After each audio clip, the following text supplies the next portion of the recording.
नमस्कार, स्वागत है आप सभी का। मेरा नाम है प्रेमपाल सिंह और आप जुड़ चुके हैं हमारे साथ यूट्यूब प्लेटफॉर्म पर। और थोड़ा सा गर्मा गर्मी दिख रही है आज आपको पॉलिटिक्स में, क्योंकि अ, असम, बंगाल, तमिलनाडु, है ना, और केरला, पुडुचेरी, ये चुनाव के रिजल्ट आज घोषित हुए हैं। और पश्चिम बंगाल में पहली बार भारतीय जनता पार्टी ने अपना खाता खोल लिया है। और ममता बनर्जी जी 15 साल मुख्यमंत्री रहने के बाद अब शायद विदा लेने का समय आ गया है। तो अभी तक का जो काउंटिंग का डेटा है उसके हिसाब से तो यही है। आगे देखते हैं। और राजनीति में ये सब चलता रहता है, हार जीत चलती रहती है। आज कोई सत्ता में है, कल कोई होगा। तो इसको हमें पॉजिटिव लेके चलना है, क्योंकि बदलाव बहुत जरूरी होता है। किसी भी जगह हो, कोई भी पार्टी हो, लंबे समय तक नहीं रहनी चाहिए। ठीक है, चलो। तो यूपी टेट सोशल स्टडीज, इसलिए मैंने बात कर ली आपसे, क्योंकि हम सोशल स्टडीज की बात कर रहे हैं और पॉलिटी हमारा सेगमेंट उसी में आता है। प्रश्नों की तरफ रुख करते हैं।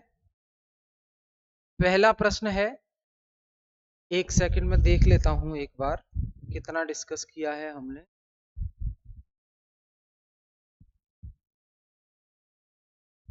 हम 10 से करेंगे। Democracy is a form of government where rulers are elected bye.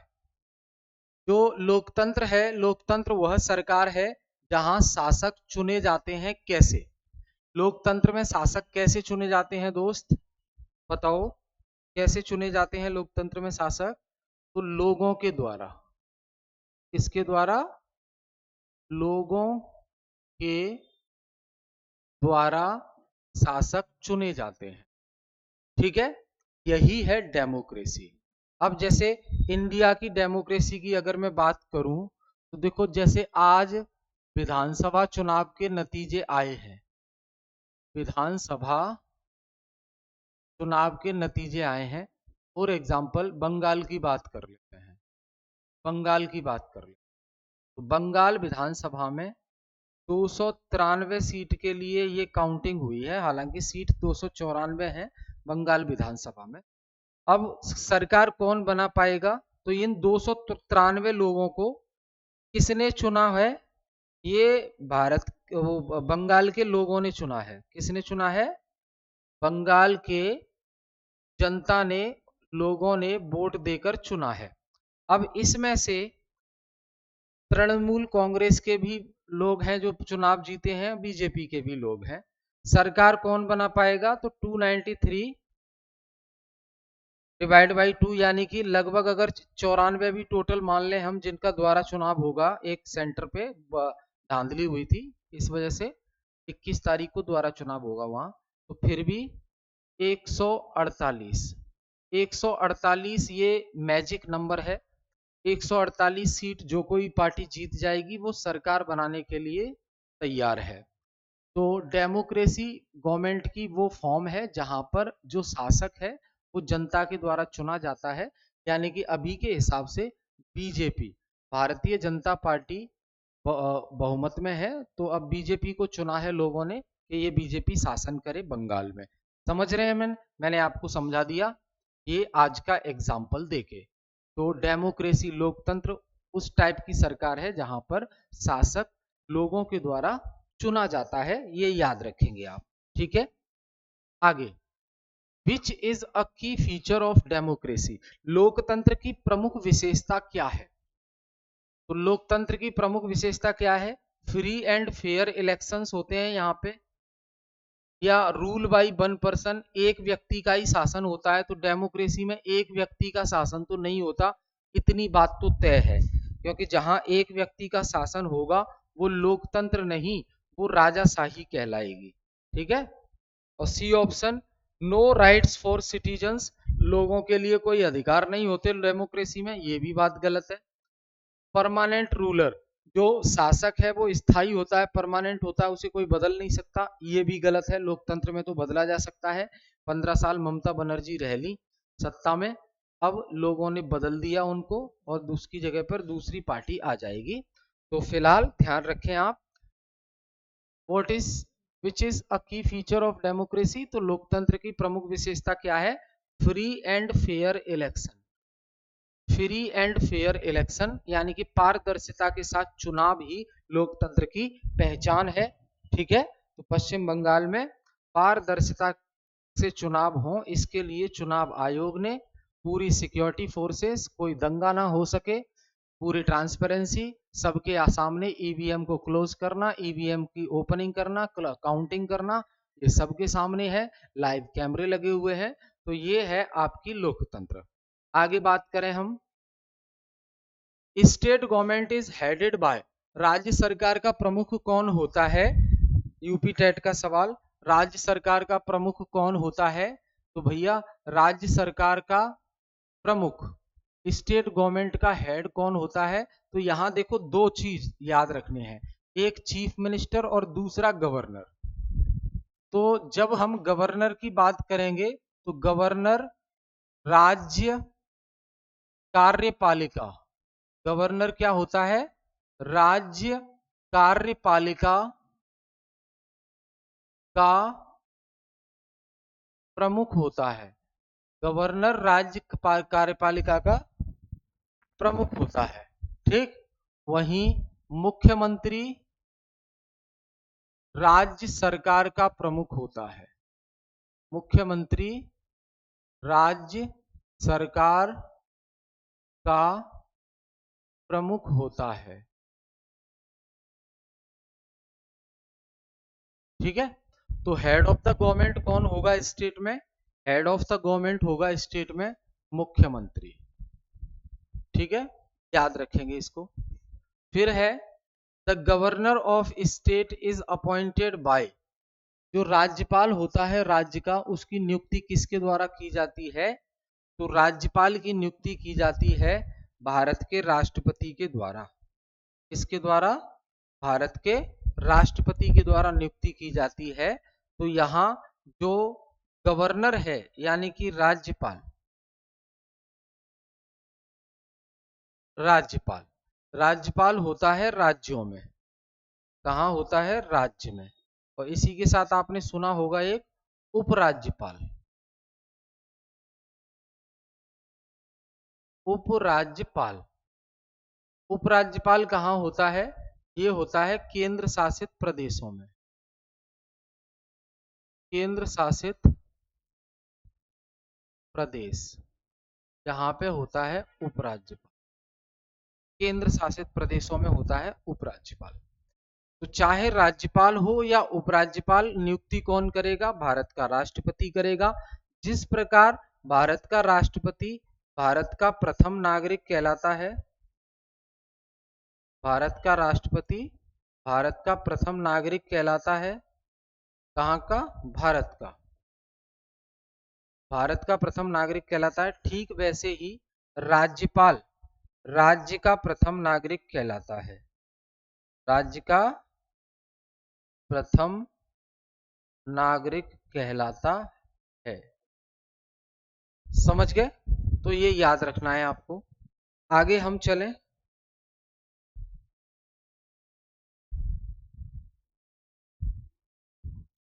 Question number 14 देख लीजिए। Media plays an important role in, media जो है महत्वपूर्ण भूमिका निभाता है किस चीज में?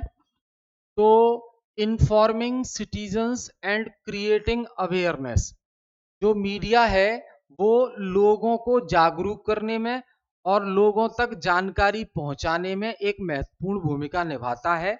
इस बात से सहमत हैं आप? ठीक है,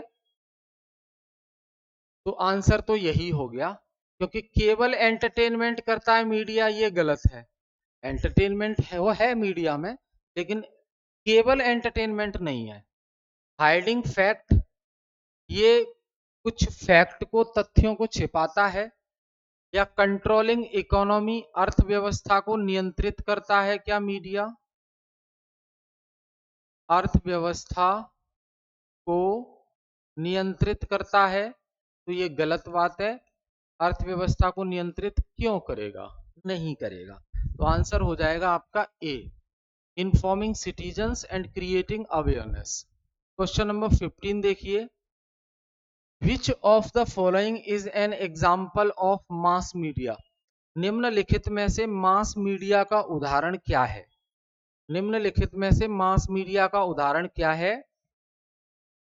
मास मीडिया क्या होता है? यानी कि एक हो बोलने वाला। मास मीडिया का मतलब क्या है? एक है बोलने वाला या बोलने का माध्यम एक है और सुनने वाले हजारों हैं। बोलने वाला एक है, सुनने वाले लाखों हैं, हजारों हैं, लाखों हैं, उसे कहते हैं मास मीडिया। तो आप देख लो, अगर हम किसी की डायरी पढ़ते हैं तो सिर्फ एक को ही जानकारी मिलेगी उससे। टेलीफोन पे बात करते हैं तो दो लोग ही बात कर सकते हैं। पर्सनल लेटर लिखते हैं तो एक हो गया लेटर लिखने वाला, दूसरा उसको पढ़ने वाला।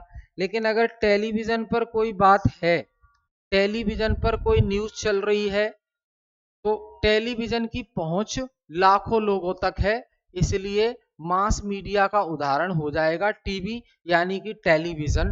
तो आंसर क्या है इसमें? आपका आंसर हो जाएगा टेलीविजन, टीवी। क्लियर है? चलो आगे देखें।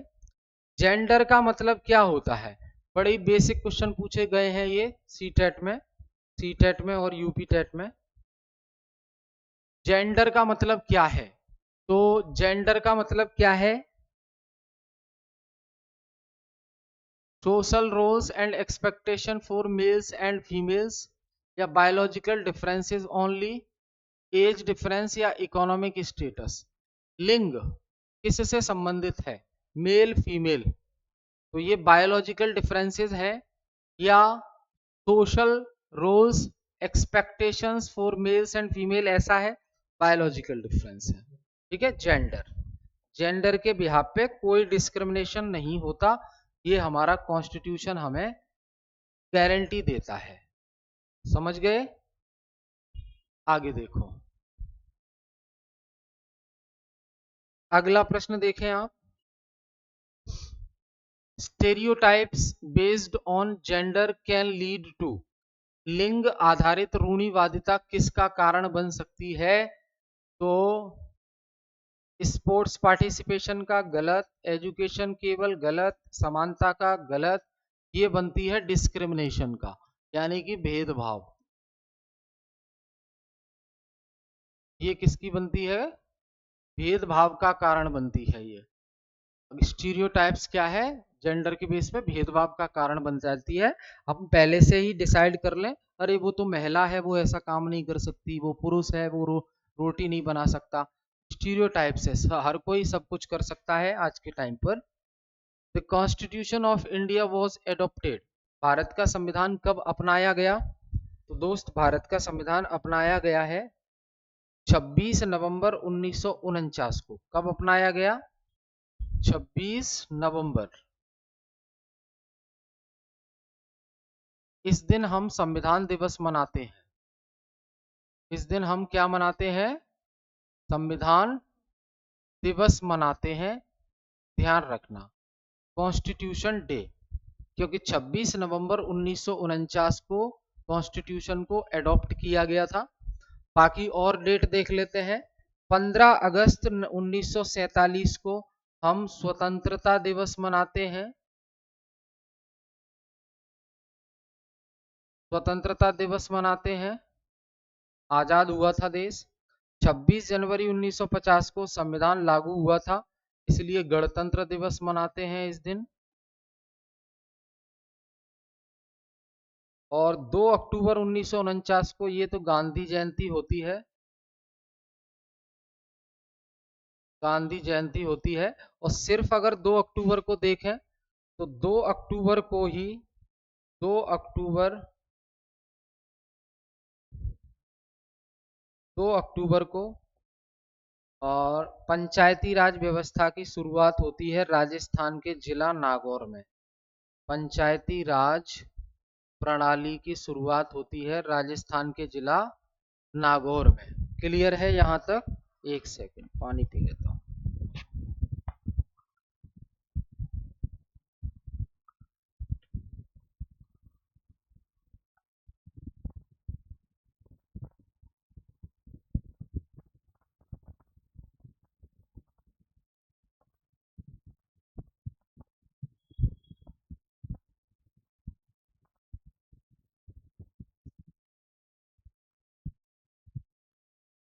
ठीक है।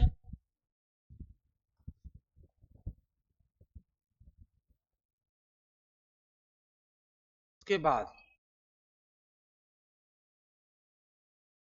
क्वेश्चन नंबर 19 देखिए। क्वेश्चन नंबर 19 क्या कह रहा है?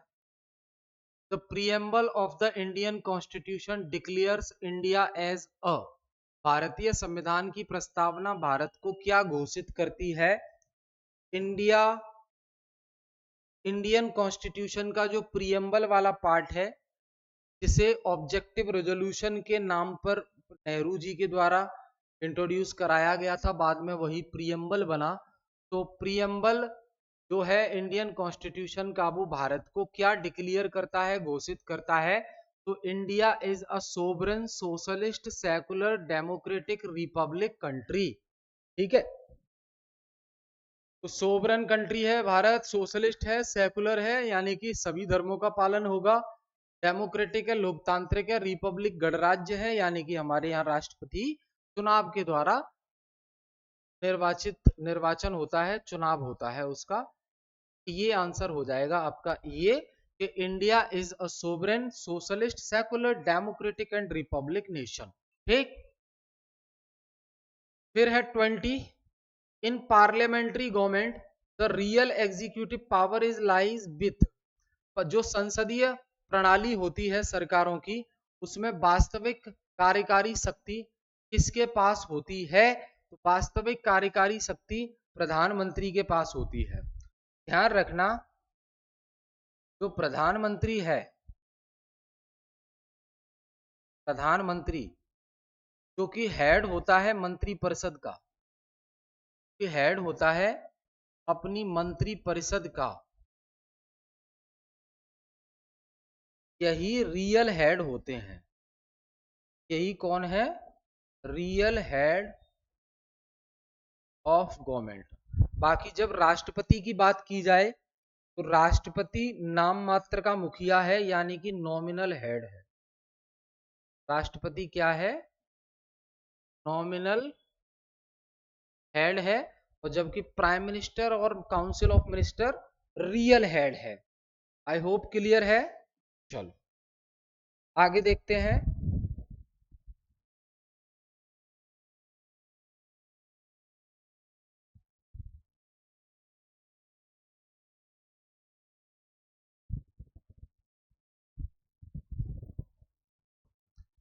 विच of the following is an example of social diversity in India? Bharat में सामाजिक विविधता का उदाहरण क्या है? तो विविधता आप समझते ही हैं क्या होता है। विविधता आप समझते हैं क्या होता है? यानी कि लोगों का डिफरेंट डिफरेंट कल्चर है, डिफरेंट डिफरेंट भाषा बोलते हैं वो, डिफरेंट डिफरेंट क्लोथिंग हैबिट्स है, तो इसे बोलते हैं विविधता। ठीक है, तो भारत में सामाजिक विविधता का कौन सा उदाहरण है? तो डिफरेंट लैंग्वेज स्पोकन, अलग अलग भाषा बोलते हैं,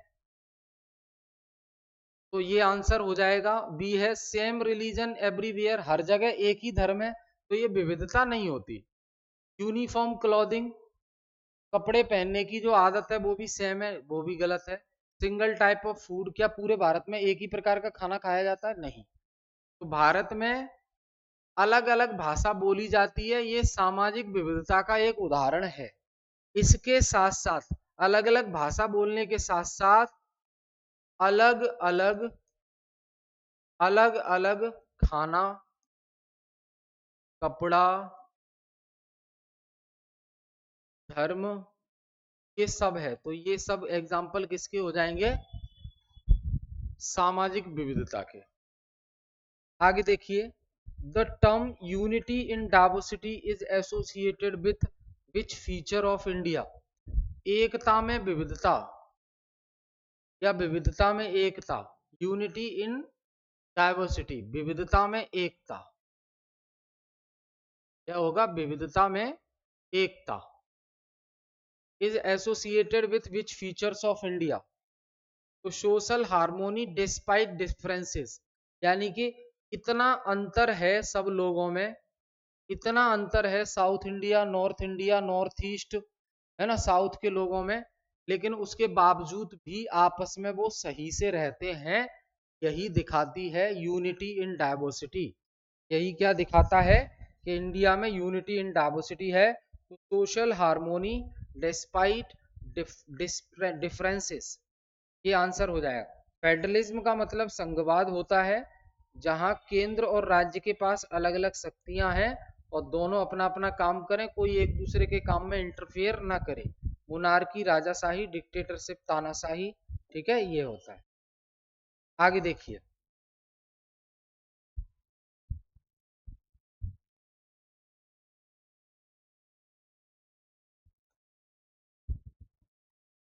what is the main function of the government. सरकार का मुख्य कार्य क्या है?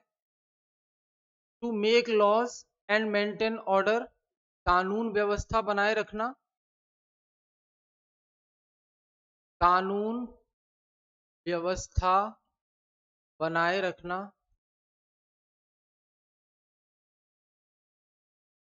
प्लस कानून निर्माण करना, यही काम है। तो आंसर हो जाएगा सरकार का तो भाई यही काम है, to make laws and maintain order, law and order, यही काम है। बी देखो, टू सेल गुड्स, सामान बेचना सरकार का काम है क्या? नहीं। कंडक्ट ट्रेड, व्यापार करना? नहीं। टू एंटरटेन पीपल, लोगों का मनोरंजन करना? नहीं। तो क्या काम है सरकार का? Make laws and maintain law and order, ठीक है। आगे देखें, in a democracy the government is accountable to, लोकतंत्र में जो सरकार है वो किसके प्रति जवाबदेही रहती है? उसकी लोगों के प्रति, राजा के प्रति, आर्मी के प्रति, या विदेशी तो जो दूसरे देश हैं, फॉरेन कंट्रीज, उनके प्रति। भाई लोकतंत्र में सरकार की जवाबदेही किसके प्रति होती है? जनता के प्रति होती। किसके प्रति होती है? जनता, यानी कि द पीपल के प्रति, जनता यानी कि द पीपल, उसके प्रति होती है। ये याद रखेंगे, ये आंसर हो जाएगा करेक्ट।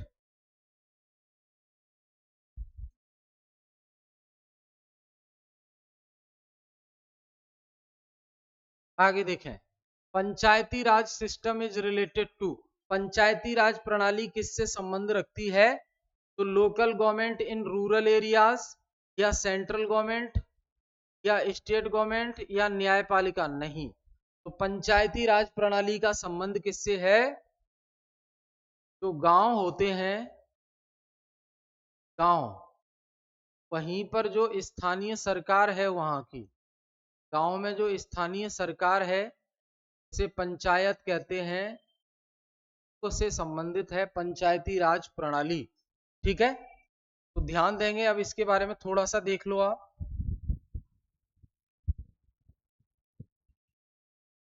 यहां देखो,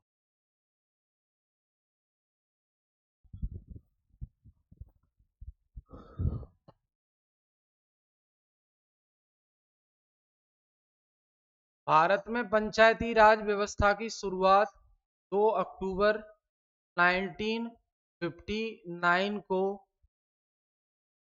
राजस्थान का एक जिला है नागौर, नागौर राजस्थान, यहाँ से शुरुआत होती है पंचायती राज प्रणाली की। यहाँ से क्या होती है? शुरुआत होती है।